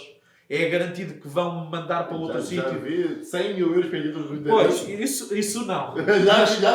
Mas muita gente já perdeu. Mas se as pessoas começarem com um valor pequeno e instalarem uma wallet no seu telemóvel, uma carteira no seu telemóvel ou no seu computador, registarem-se numa exchange, colocarem lá um valor pequeno, com cartão Visa ou com transferência bancária, começarem a comprar um bocadinho disto, um bocadinho daquilo, e experimentar, transferir de uma carteira para uma exchange, de uma exchange para a carteira, da carteira para outra exchange, começarem a perceber, depois de terem algum Ethereum, comprarem um NFT qualquer barato, um boneco qualquer, um cromo qualquer que elas achem piada, para ver o NFT a aparecer na Transferir carteira. lá, Transferir, pegar, comprar dois e transferir um deles para o wallet da mulher ou do amigo. É isso que devem fazer. É essa a forma como uma pessoa de facto começa a perceber que a coisa tem estrutura, que tem potencial, que não são castelos no ar, que está ali uma coisa que funciona. Assim, quando eu fazia live de cripto em 2017, eu já era um dos principais nomes de cripto do Brasil lá, eu era a referência, eu estava estudando e eu falava assim, as reuniões do G20 eram sobre legislação de cripto. E eu falava, o que cripto vai ser? Porque cripto já tinha explodido e falava quais vão ser as aplicações. Hoje, em 2022, a gente já tem várias aplicações rodando. Já tem cases de bilhões de dólares sendo movimentados. E para mim, hoje, o principal desafio é o quê? UX. É o usuário utilizar blockchain cripto sem nem saber. Porque se você for para DeFi e você entra na Curve, na Balance, um NFT para transferir, não é friendly. Não é friendly ali. Mas o desafio hoje de cripto é você utilizar, mandar um NFT, um DeFi, que nem você faz uma transferência bancária. Exatamente. Da mesma forma, então. Há algumas wallets que já fazem isso de maneira mais ou menos facilitada. Para isso agora. De maneira mais facilitada. Inclusive já há algumas wallets que funcionam sem ser necessário seed phrase e chaves públicas. Já maqueiam ali para você fazer. Como, por exemplo, a Portis, usas só o e-mail e uma password e tens uma wallet no ecrã que já te faz o cripto e NFTs, faz-te isso tudo. Isso seria já Web 3.0? Ou... Já é Web 3. É para todos os efeitos. Essa wallet, a Portis, é uma DApp, uma Decentralized App. Mas, por exemplo, mesmo assim, ainda no outro dia, estava com a Cristina a ver uns NFTs em que se calhar valia a pena investir. Quando subitamente fomos a ver, eles não estavam na blockchain Ethereum, estavam na blockchain da Polygon. Da Polygon ou da Arbitrum, já não me lembro bem. Da Polygon. Da Polygon. Quando tu começas a ver, espera aí, está na Polygon, eu tenho que configurar a wallet para a Polygon, mas isso não é suficiente. Eu agora tenho que pegar e transferir fundos através de uma bridge para a rede Polygon para eles aparecerem lá e depois é que vou lá para comprar. Ok, desisti. Neste momento acontece isso. O que é particularmente chato nos NFTs, porque as transações nas blockchains alternativas, Polygon Matic, a Arbitrum, a Optimize, a ZK5, são muito mais baratas. As transações são mais baratas, mais rápidas. Só que neste momento, o dar o salto da blockchain Ethereum para o outro lado, a complicação que leva aos potenciais compradores não está lá ainda. Tem que ser resolvido. Mas então eu diria que pode ser um ótimo ano tanto para a Web 3.0 quanto para a Layer 2. Sim. Projetos de segunda camada ali, se conseguirem tangibilizar isso, tendem a explodir. Mas é como tu estavas a dizer, por exemplo, a tecnologia de Zero Knowledge Proofs, que é o que é usado na ZK5, que é uma Level 2 específica, e que é também usada na Optimism, já agora.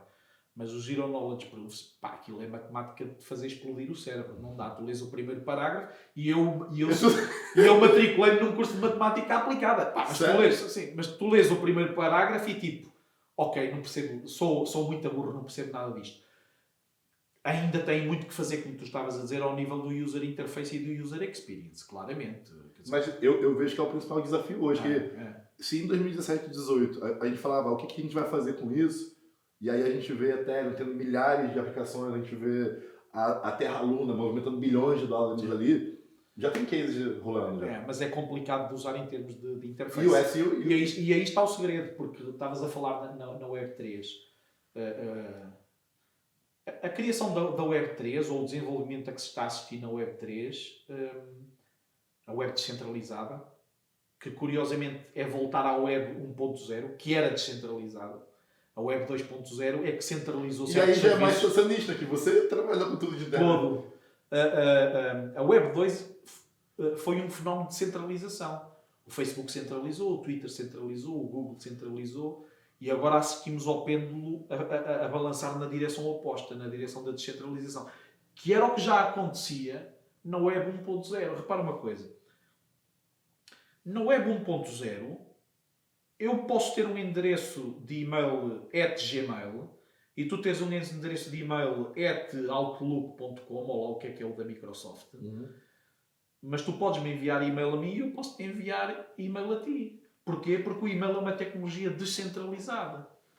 Porquê é que eu não posso, do meu login Facebook, mandar-te uma mensagem a ti no Twitter e tu não me podes mandar uma mensagem no Twitter ou WhatsApp dele? Porque são tecnologias centralizadas. São estanques que não funcionam umas com as outras. O pêndulo está a balançar noutra direção. A blockchain não é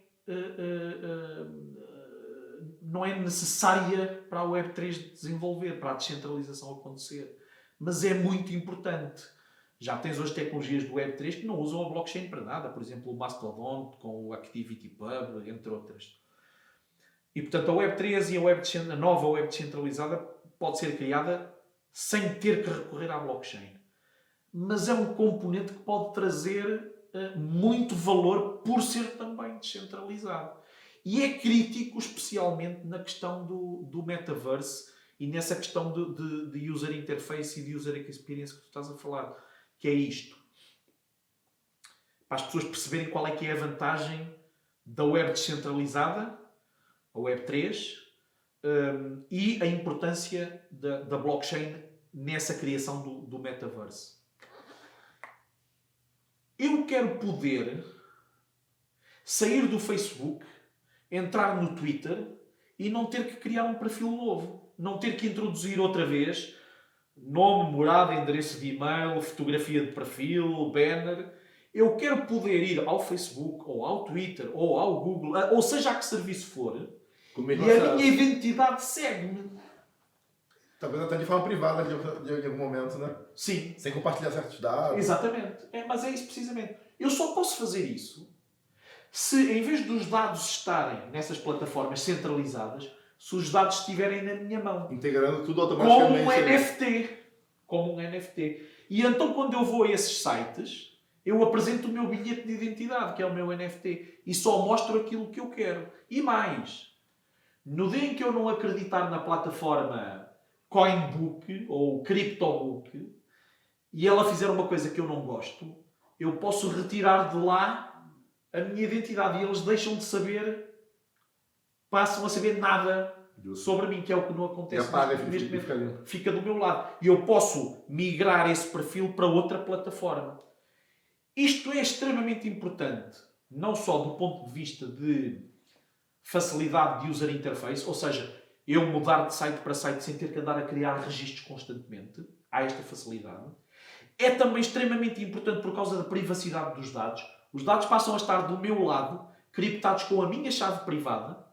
Não passam a estar depositados em todas as plataformas. Mas é muito importante nesta coisa nova que é o metaverse.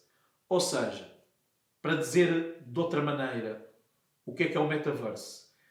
Em vez de eu dizer eu quero sair do Facebook e ir para o Twitter, ou sair do Twitter e ir para o Instagram, aquilo que eu quero é entrar no Minecraft andar lá a dar umas espadeiradas e andar a partir umas pedras e depois passar uma porta e apareço do lado do Call of Duty com o mesmo perfil. Aí estou no Call of Duty, matei meia dúzia de alemães ou meia dúzia de americanos, conforme o gosto. Entro numa porta qualquer e subitamente estou numa chamada Zoom com os meus colegas de emprego. E o meu perfil migrou também para o Zoom. Ok? E portanto, o metaverse é isto. Às vezes, mas o metaverse vai ser o metaverse é do Facebook. Não é nada do Facebook.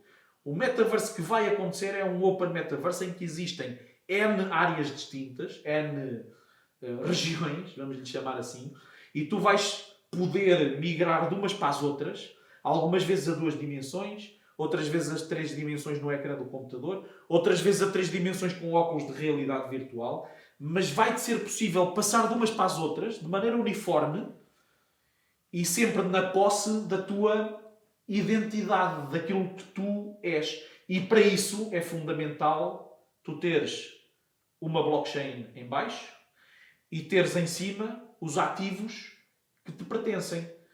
No limite, tu queres poder levar a picareta do Minecraft e usá-la no World of Warcraft.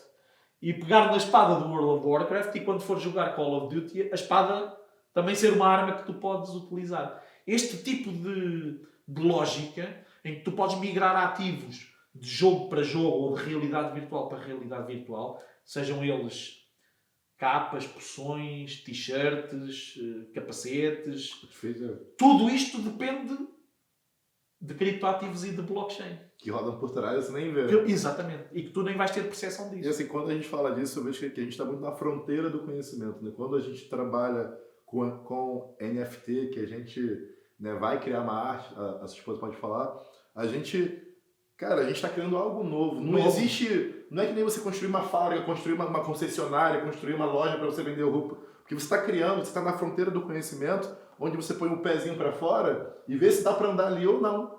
E muitas vezes, até por lei, você não sabe se vai aparecer um juiz da onde você fala que você fez algo novo. Porque não tem nem lei para aquilo. Não tem lei para aquilo, exatamente. Então, esse é um dos problemas. E isso dá tanto tesão de estar falando sobre isso e de investir nisso, que não me dá tesão de investir numa Ford que produz carro que é tão ultrapassado. Tipo, embora você ganhe dinheiro com Ford, com cerveja, com qualquer coisa, mas ganhar dinheiro com uma inovação que você muda o mundo, que muda como está é muito conhecimento, é muita informação. Eu falo, cara, como se manter atualizado no meio disso tudo? Eu contratei pessoas para ficarem prospectando assuntos, novas moedas, novas tecnologias, para analisarem junto comigo, que até um grupo que a gente tem, que é o Grupo VIP, que é onde eu forneço análise de mercado, forneço informação, e as pessoas se mantêm atualizadas. E mesmo assim, é muita coisa ao mesmo tempo. Se você dormir, já está perdendo tempo nesse mercado. Então, assim, eu queria que você encerrasse aqui com 2 mensagens. Tipo, a primeira, o que você espera desse mercado de criptomoeda? O que você tem feito? O que você tem empreendido? Qual mercado, qual nicho, né, de cripto tem te chamado mais a atenção nesse ano? Depois eu comento. E segundo, né, essa relação Portugal-Brasil, como que você vê esse dueto aí pra gente? É muito importante. Eu acho que em relação a Portugal é preciso separarmos um bocado as coisas. Aliás, como já falámos, no geral a população portuguesa, o mercado português está disponível para adotar novas tecnologias, mas é muito renitente a adotar novos processos de trabalho, de funcionamento. E aquilo que se assiste aqui em Portugal é que existem condições para criar um core à volta da blockchain, mas ela é muito construída, esse core é muito construído pela vinda de pessoas fora de Portugal, do resto da Europa, do resto do mundo, mas fora de Portugal. Eu acho que Portugal tem condições para isso. Não é só a questão legal e o estatuto fiscal das criptomoedas, onde não se paga imposto nas mais-valias de criptomoedas, e portanto isso obviamente é uma atração para outras pessoas para virem para cá. Mas Portugal tem outros atrativos que coincidem com esse objetivo. o facto de os estrangeiros poderem ter golden visas aqui em Portugal e investirem no imobiliário e noutras áreas também, não tem que obrigatoriamente ser no imobiliário. O país, obviamente, é um país, é o segundo país mais seguro do mundo. Bom clima, boa gastronomia, e nomeadamente a segurança, por exemplo, é uma coisa que é muito apreciada pelos brasileiros, e ainda bem, temos todo, Qualidade de vida também, temos todo o gosto de receber. E, portanto, e depois, obviamente, a posição geográfica de Portugal. E, portanto, eu acho que é preciso fazer essa diferença.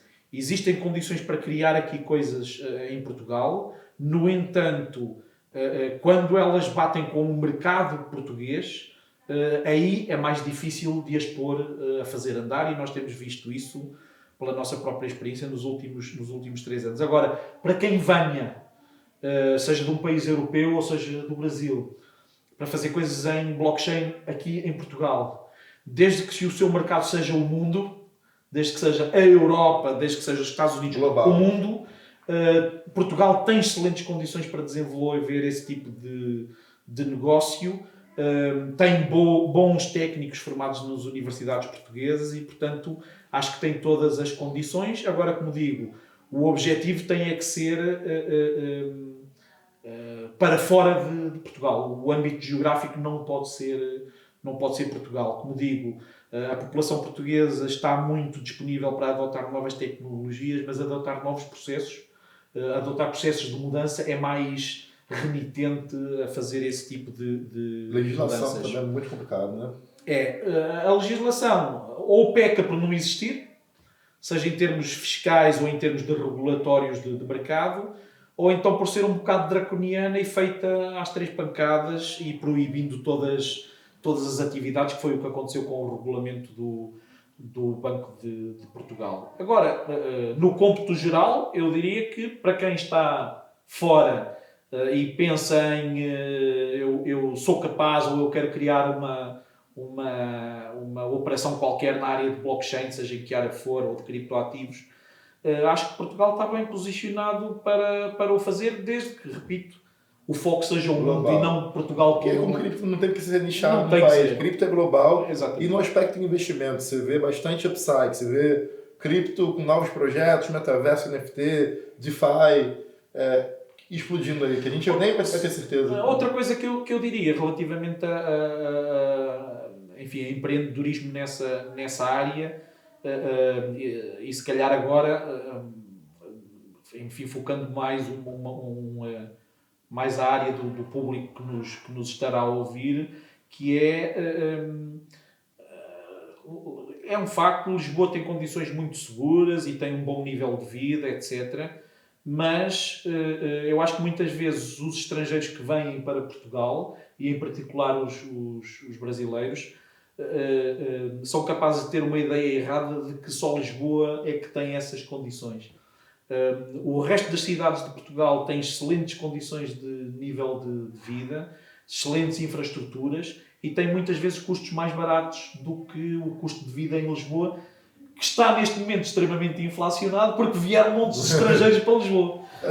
E é perfeitamente possível. 2 das melhores universidades de engenharias do país estão no norte, a Universidade do Minho e a Universidade do Porto, e que são cidades onde se vive muitas vezes com maior qualidade de vida, sem ter que utilizar carro para se deslocar para o emprego. Às vezes podem ser um bocadinho mais frio no norte, cá em Lisboa um bocadinho mais quente, mas existem excelentes condições nas outras cidades portuguesas, e como eu dizia no outro dia a um casal de brasileiros que está aqui em português no YouTube, quando fizeram um vídeo sobre a minha cidade natal, como eu lhes disse, eles diziam no vídeo aqui a cultura deles e os monumentos deles, e eu disse-lhes, normalmente não faço comentários no YouTube, mas disse-lhes, só tenho pena de vocês dizerem a cultura deles, porque isto não é a nossa cultura, é a vossa também, não é? Quer dizer, muitos de vós, das vossas famílias, até recentemente, tiveram aqui o começo, as raízes, portanto,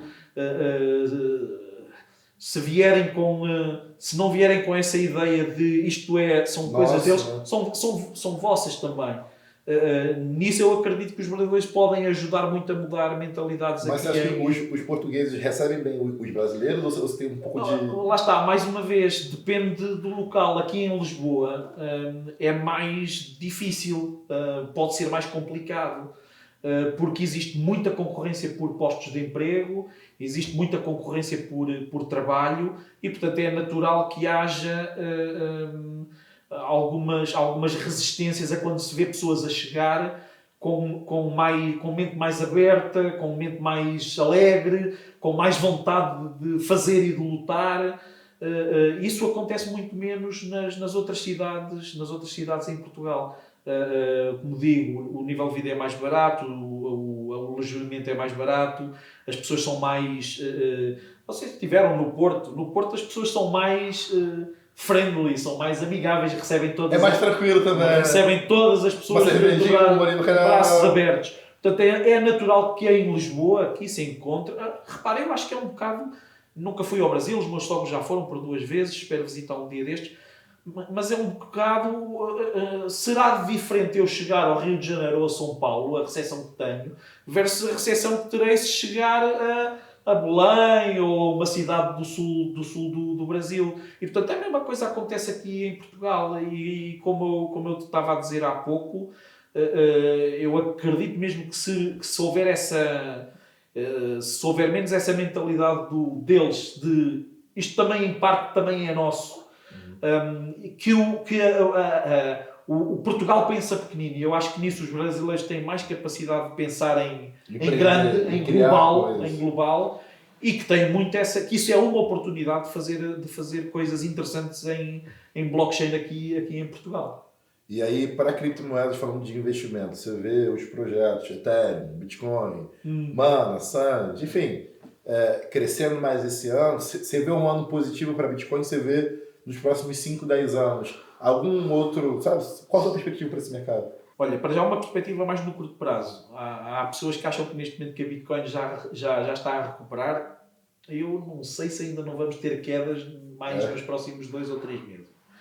Eu não sei se a Bitcoin não terá espaço ainda para corrigir ali até aos 25 mil, 30 mil. Mas aí, como... Dólares.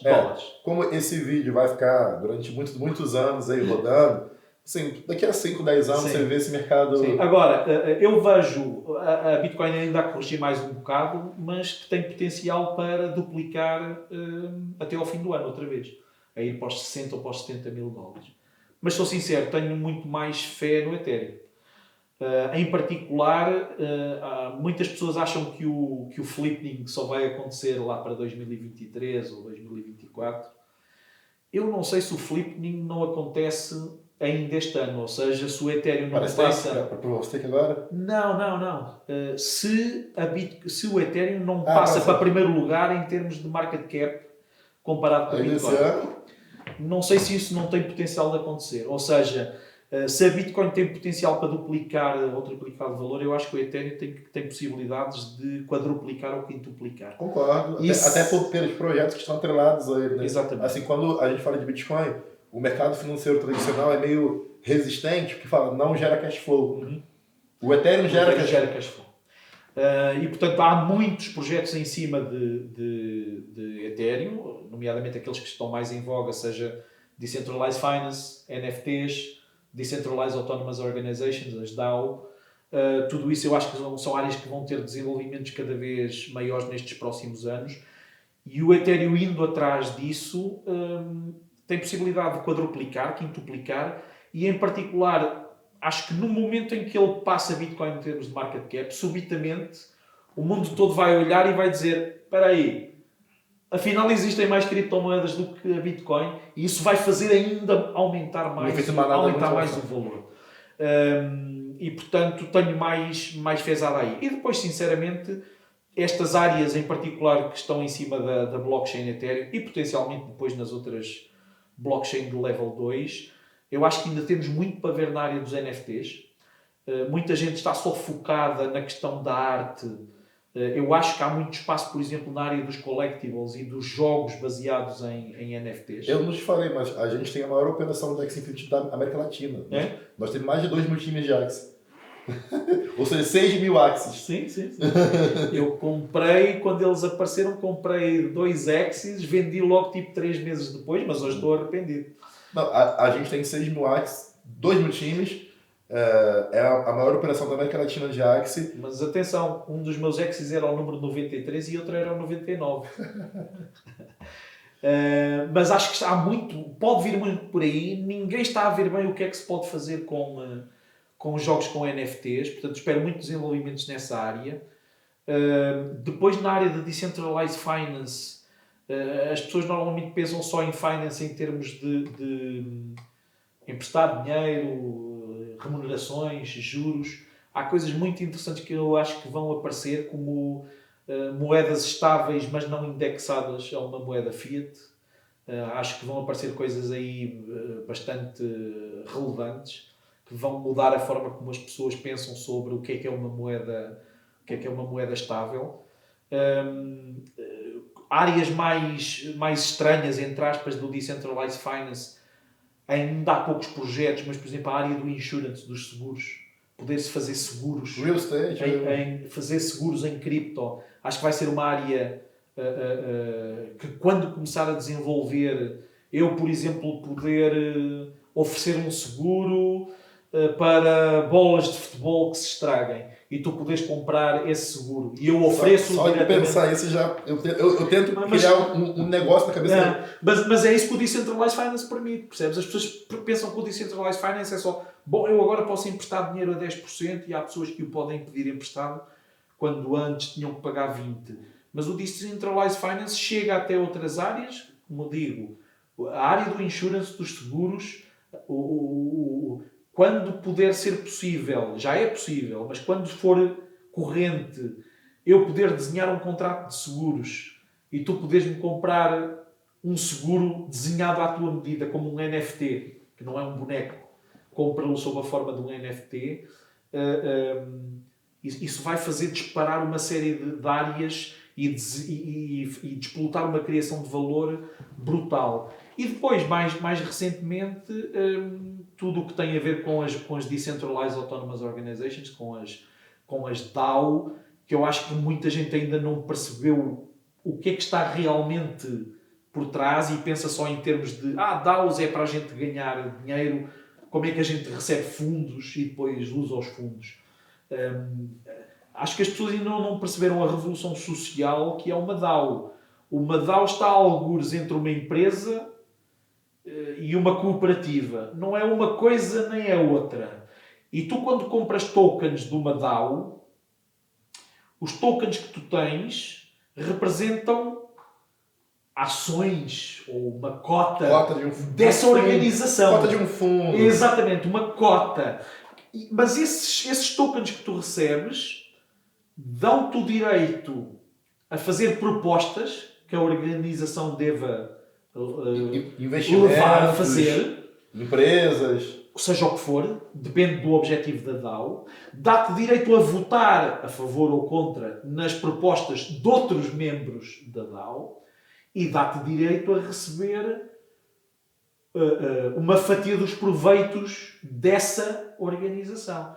Esta possibilidade, eu acho que as pessoas ainda não perceberam isto, ou seja, que uma DAO é semelhante a uma organização na vida real, só que em vez de ser regida por um pacto social escrito que tu depositas aqui em Portugal no registro comercial, ou um pacto parasocial que tu fazes com os outros acionistas, essa organização é regida por um conjunto de smart contracts na blockchain.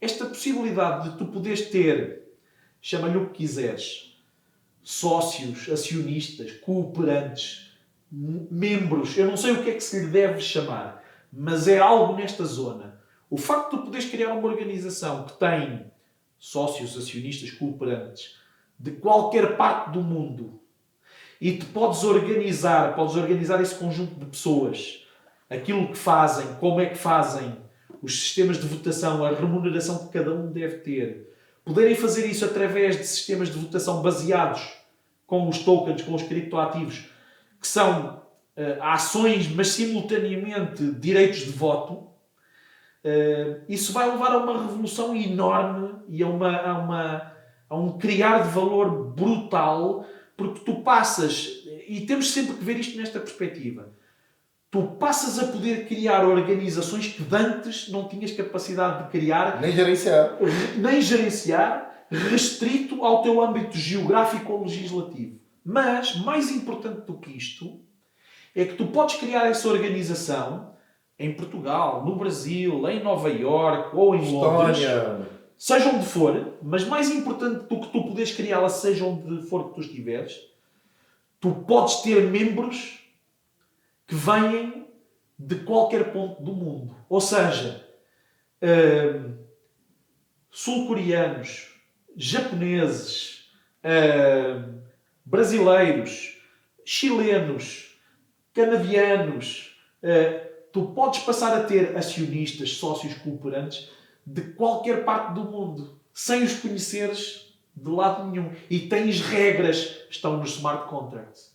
Essa possibilidade de criar esse tipo de organizações vai disputar uma capacidade enorme de criação de valor, não só pelas pessoas que criarem essas organizações, mas pelas pessoas que vão poder ser incluídas nessas organizações. Pessoas que estão neste momento em espaços geográficos ou jurisdições legais que não lhes permitem participar neste tipo de economia de mercado. Serem acionistas de uma empresa, serem sócios de uma empresa, que não têm esse enquadramento. Repara, basta pensar na maior parte das nações africanas. A maior parte das pessoas em África, e quando falamos em África, não estamos só a falar da África subsaariana, estamos também a falar de Marrocos, Algéria, Egito, Líbia.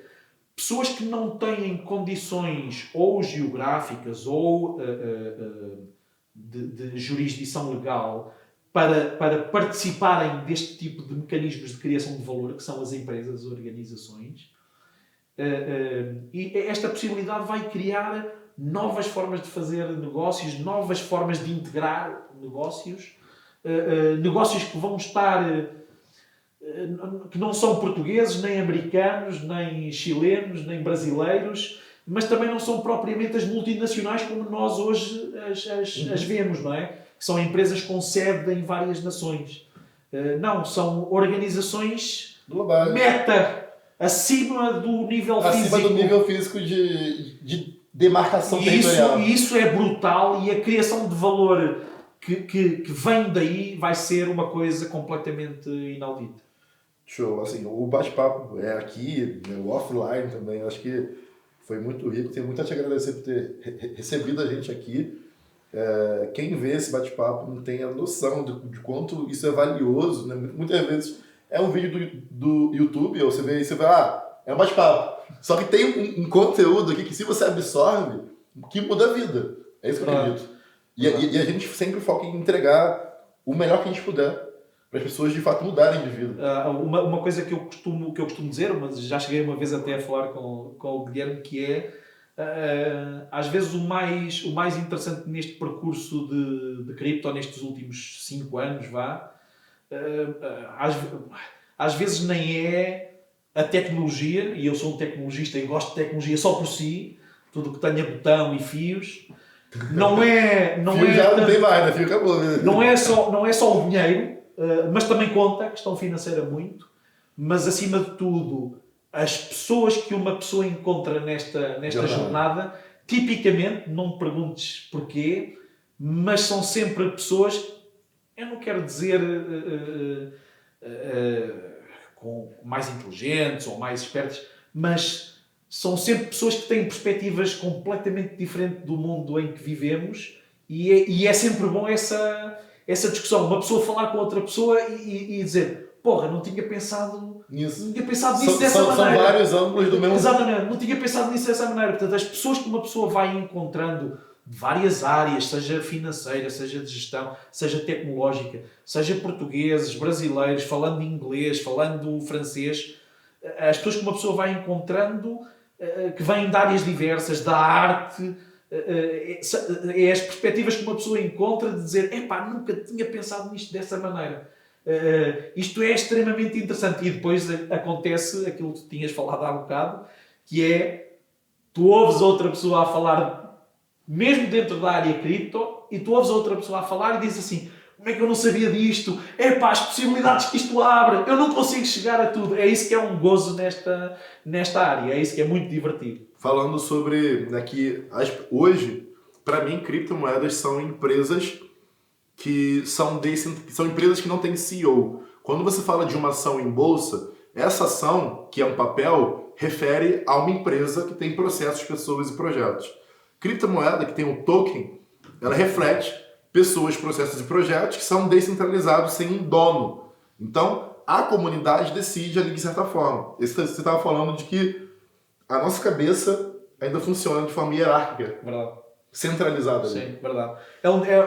O principal problema, o principal obstáculo que eu tenho visto as pessoas adotarem a mentalidade de cripto, vamos dizer assim, não acho um termo brilhante, mas pronto, é a dificuldade que as pessoas têm em mudarem uma mente habituada a processos centralizados versus funcionarem em modo descentralizado. Eu tenho visto isso não só, por exemplo, de amigos da área tecnológica, mas também de amigos da área de negócio, business. A primeira coisa que os meus amigos da área de negócio, a primeira objeção que põem relativamente a criptomoedas é: mas uma moeda tem que ser emitida por um banco central. Ou não tem lastro. Ou não, exatamente, não ou não tem lastro. lastro. E algumas ainda acreditam que as moedas têm lastro no ouro, quando Nossa, já tem, ó. desde 71 que isso já desapareceu. Isso é uma outra história. É Bretton Woods o tratado? O tratado é de Bretton Woods, sim. Mas o Nixon pegou no tratado de Bretton Woods quando precisou de financiar a guerra do Vietnã. Bem, isso é outra história. Mas vejo isso. É o primeiro obstáculo dos meus colegas de negócio mas as moedas têm que ser emitidas por um banco central. Até podem perceber o interesse do negócio, até podem perceber que a tecnologia pode funcionar descentralizadamente, mas a falta dali de um líder, de um suposto ser omnipotente e omnipresente que define o que é, custa-lhes muito a eliminar. Mas vejo a mesma objeção, o mesmo obstáculo mental de pessoas da área tecnológica que sabem como é que funcionam os sistemas distribuídos, sabem como é que funcionam as bases de dados distribuídas, percebem que os sistemas distribuídos trazem mais segurança, mas quando chega à questão do então e quem é que é responsável pela blockchain tal, lhes é explicado: não é ninguém responsável, é uma rede de computadores cooperantes. Quem que eu falo com esse chefe aí? Onde é que eu apresento a queixa? Esse obstáculo é das coisas que é mais difícil de fazer as pessoas saltar e fazê-las perceber que a descentralização não implica caos. Pode haver descentralização e ser-se organizado. Basta pensar, por exemplo, nos bandos de pássaros ou nos peixes quando viajam em grupo. Quando se deslocam-se quase como um corpo organizado, mas não há ninguém a dar ordens. A mesma coisa quando você olha para a natureza, isso foi um excelente exemplo. Os bandos se andam descentralizados de certa forma, e aí a natureza, quando você olha para a floresta, não existe uma árvore que suga a vida de toda a floresta só para ela. Ela pulveriza o poder entre as suas raízes e entre as árvores ali. Mas as pessoas têm muito essa ideia errada de que se é descentralizado, então não há coordenação, então é o caos. E isso não é verdade. E esse é o principal obstáculo que é preciso fazer vencer. Mas atenção, eu digo isso mesmo em relação a mim próprio. Muitas vezes eu encontro soluções blockchain-based ou baseadas em criptoativos. A minha primeira reação é: isto não pode funcionar. Quem é que manda nisto? Mas depois, quando tu começas a olhar, percebes: ok, há aqui um conjunto de processos e de regras montados que vai permitir que isto no final organize. A gente é resistente à mudança. Então, quando a gente vê uma coisa muito inovadora, a gente fala: diferente. Como assim? Que viagem? Aí você... Só que a gente já evoluiu por ter empreendido, por ser sempre da área de inovação. A gente já tem aqui no sangue que corre, fala: opa, respira, pensa. Só que, assim, quando você vai empreender pela primeira vez, eu era CLT, eu estava acostumado a correr atrás de um salário maior, de ter uma promoção, uma coisa assim. Aí quando te fala: não, você tem que ter várias fontes de renda, você fala: várias fontes de renda, como que eu Isso é tenho muito mais? grande. Aí você expande a cabeça para uma outra situação, que você não depende de um salário para viver. E isso vai crescendo. E quando você vai empreendendo, você aprende a gerar valor, você aprende a criar processo, você aprende a inovar. E muitas vezes a gente é reticente à inovação. Então, até mesmo para a gente que está, o que eu falo, na fronteira do conhecimento, empreendendo com blockchain, NFT, criação, para a gente vê umas ideias muito loucas. Fala, como assim?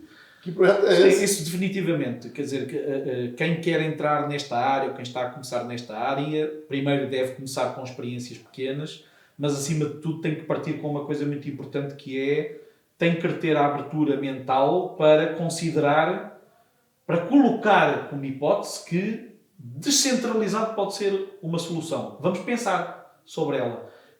Esse é o principal obstáculo que eu vi em mim próprio, que vejo às vezes em mim próprio, que vejo no geral das pessoas e que é preciso uma pessoa batalhar, forçar, obrigar-se a ter a mente aberta para deixa lá ver se isto não funciona, se não funciona mesmo ou se funciona. Tem que ser a mente aberta para esse tipo de solução. Esse é o principal fator que eu diria que é preciso ter, é ter essa disponibilidade mental para pelo menos pensar sobre isso e para aprender coisas. Sim. E investir em criptomoeda é investir em inovação.